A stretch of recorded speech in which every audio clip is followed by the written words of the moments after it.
If you're wondering why I look tired, that's because 2025 happened. 30 plus long format videos, about 4 live streams or so, and a brand new baby. So let me give you the end of the year update and say thank you properly.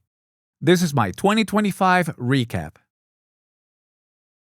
And honestly, it reminds me of those end of the year letters that we used to send back in the day. Remember when people used to write letters? You know the ones. A little bit of life update, a little bit of bragging. Josh got that new job with the bank, and somehow everybody's kids were always thriving. So basically, this is that, just in video form. Same idea, just with lasers, projects, and a camera that captures every ounce of me exhausted in 4K. And instead of a stamp, you get a subscribe button. First, I have to say thank you.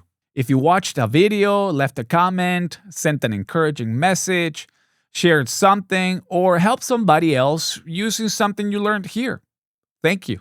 That support counts way beyond views. And a special thank you to the folks who support the channel in very real ways. My Patreon supporters, the people who bought me coffee, and everyone who used my affiliate links when you were doing your laser or Creative Fabrica shopping. That stuff really helps me, and it keeps the channel going and helps me keep making better videos. Now, rewind with me for a few minutes here. A lot of this started on Facebook. I was making these canvas engravings and keeping them mostly to myself, and my wife was the one who said, "Hey, why don't you post them? Put them out there." So I did. And then something cool happened. People reacted. People asked questions. People wanted to know how I did it. Hey, what are your settings? The community energy was immediate and honestly really motivating. And then my wife did it again. She was the one who told me, "Hey, you should upload to YouTube." And I was like, "Yeah, sure." Except there was one problem. I did not really want to be on camera. Not because I didn't like you guys, but because I had that serious job, the 9 to 5. And the last thing I wanted was my boss, coworkers, friends, or family texting me, "Hey, I saw you on YouTube making a fool of yourself." So I hesitated. And she kept encouraging me anyway. Like, for real.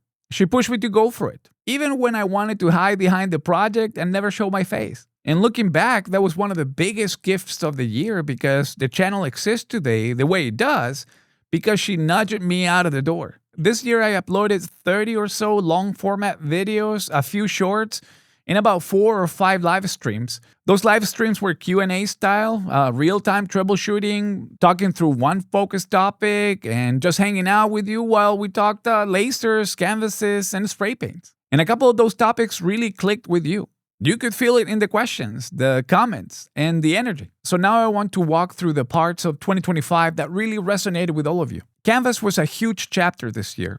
It started with a curiosity and a little bit of, is this going to work? Or am I about to ruin a perfect good canvas? Is the laser going to be all right? Then it turned into a series of experiments, improvements, and a few moments where Canvas reminded me who's the boss. The funny part is that the early Canvas stuff was messy, but in the best way. Lots of testing, lots of adjusting, and that constant learning curve of how different canvases behave, how prep matters, and how one tiny setting change can take you from crisp detail to smoky mystery. That is why the Canvas videos became more than just, look at what I made. They became, here's what works, here's what did not, and here's how you can get the good results without wasting 10 attempts. And that includes the photo engraving side as well. Turning a photo into a clean canvas engraving is not magic. It's a repeatable process once you know what to look for.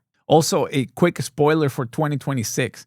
I found this new method for canvas engraving that I'm really excited about. I'm not 100% if it's going to work, but stay tuned. It is one of those things where you try it and you go, wait, why didn't I do this sooner? Now, if you have a guess as to what the new method might be, leave me your thoughts in the comments, your best guess. Another chapter this year was stainless steel and tumblers. And this one was really satisfying because it was proof that you can do more than people think with the tools many of us actually already own. The stainless steel experiments were a good reminder that the internet loves absolutes, but the shop rewards testing. Then tumblers became their own world. The RA2, the rotary attachment, can feel intimidating until you do it a few times, and realize it is not a mystery, it is actually a setup. Leveling, focus, alignment, in a workflow you can actually repeat. And that is also where the community came alive. People ask really practical questions, share their own results, and honestly made it feel like we were all learning together instead of me talking at you. More rotary projects are absolutely coming in 2026 because I feel like we barely scratched the surface of what that can do. And this is not only for X-Tool machines. Many other brands have their own rotaries, and I think a lot of the concepts will apply. Then we had what I call the Save Your Wallet part of the year. This is where we tested airbrushes, paints, sprays, hacks, and accessories because not everybody wants to spend premium money on every single product, and you shouldn't have to. So we looked at cheaper options versus expensive options. We tested what actually performs, what is just marketing, and what is a surprisingly good idea. That is one of my favorite lanes for this channel because it is practical. It respects your time and your money. For example, I really enjoyed testing and working with the airbrush. It was not the cheaper option by far, but it was the most fun way to prepare glasses for engraving. Yes, the technique was lacking. I didn't know what I was doing, which is a theme here. On paper, it sounded like a great idea, and after many attempts, many glasses, it actually worked. I was very happy with it, and you guys seem to enjoy the process as well, so win-win. I really look forward to some of that airbrushing time next year. I want to find ways to save you time and money with products, accessories, materials, and project choices. Less guessing, fewer regret purchases, more making cool stuff. Software was another big theme this year. A lot of people buy a laser, get excited, and then the software is where the excitement goes to die. So I made tutorials to help you get comfortable faster, design faster, and avoid those beginner traps. One important update though, I'm not going to keep investing into X-Tool Creative Space because that software is heading towards retirement. I did a couple of intro videos, tutorials because you asked and because it mattered in that particular moment.